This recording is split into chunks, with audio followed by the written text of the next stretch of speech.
Hello, my name is Thomas Jefferson. All of the history books seem to tell you that I will forever be revered as one of the great American founding fathers. I see myself as one of the earliest and strongest supporters of the cause of American independence from Great Britain.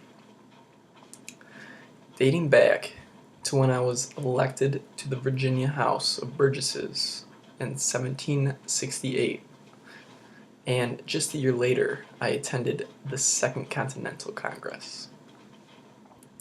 This all led up to when I was nominated to draft the Declaration of Independence in 1776.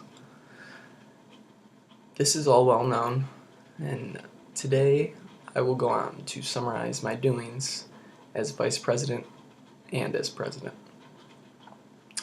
So, I believe back in 1797, the Republicans selected me as their candidate to succeed Washington as president. And in those days, candidates did not campaign for office openly, so I did little more than remain at home on the way to finishing a close second to my friend John Adams in the Electoral College.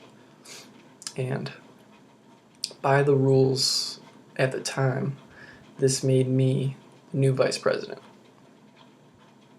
Besides presiding over the Senate, I essentially had no substantive role in the government. The long friendship between Adams and I started to slow down due to political differences. I mean, Adams was a Federalist, and he did not consult with me on any really important decisions. A good example of this is when he implemented the Alien and Sedition Acts. Being a Republican, I favored stronger states' rights and a primarily agricultural economy. And personally, I thought the acts threatened to compromise the constitutional right to free speech, and severely limited the definition of citizenship. And obviously, I didn't have much say, being that Adams was president, and in the end, he did not listen to my stance, and he went on to pass the acts. So, to occupy my time during those 4 years as vice president, I had authored something called a Manual of Parliamentary Practice, and this has been known to go on to one of the most useful guides to legislative proceedings. And then also during those 4 years, I served as the president of the American Philosophy Society. So those were my main contributions as vice president. And moving on to my presidency,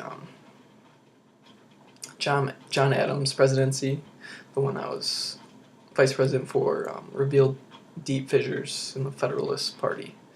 And this was between moderates such as Adams himself and Washington, and between them and more extreme Federalists like Hamilton. So in this presidential election of 1800, Hamiltonian Federalists refused to back Adams, and so this cleared the way for Republican candidates like myself and Aaron Burr, and we ended up tying for first place with 73 electoral votes each. After a long debate trying to come to a decision, the House of Reps selected me to serve as the U.S.'s third president, and Burr being the vice president. This election was a landmark in world history, and the first peacetime transfer of power from one property to another in a modern republic. One party, yeah. So, within this, delivering my inaugural address on March 4th, 1801, I spoke to the fundamental commonalities uniting all Americans despite their partisan differences. I said, every difference of opinion is not a difference of principle. We have all called by different names, brethren, of the same principle. We are Republicans. We are all Republicans, and we are all Federalists. So, moving into my first term, it was remarkably successful and productive. And in keeping within my Republican values, I stripped the presidency of all trappings of European royalty. I reduced the size of armed forces and government bureaucracy and lowered the national debt from 80 million to 57 million. And this was only my first 2 years in office. Nevertheless, my most important achievements as president all involved bold assertions of national government power and surprisingly liberal readings of the Constitution. I'd say my most significant accomplishment as the president was the Louisiana Purchase. In 1803, I acquired land stretching from the Mississippi to the Rocky Mountains from cash-strapped Napoleonic France for the bargain price of $15 million. And within doing this doubled the size of the nation in just one single purchase. I then sent men by the name of Lewis and Clark on an expedition to explore, map out, and report back on the new American territories we had purchased. I also put an end to the centuries-old problem that's been going on of Barbary pirates disrupting American shipping in the Mediterranean. And I forced the pirates to surrender by deploying our new American warships. I will say, both the Louisiana Purchase and the undeclared war against the Barbary pirates, they conflicted with my Republican values. Both actions represented unprecedented expansions of national government power, and neither were explicitly sanctioned by the Constitution. And on to my next term. Although I did win the term, I easily won the re-election in 1804, but my second term in office proved much more difficult and less productive than my first. I failed in my efforts to impeach many Federalist judges that swept into the government by the Judiciary Act of 1801.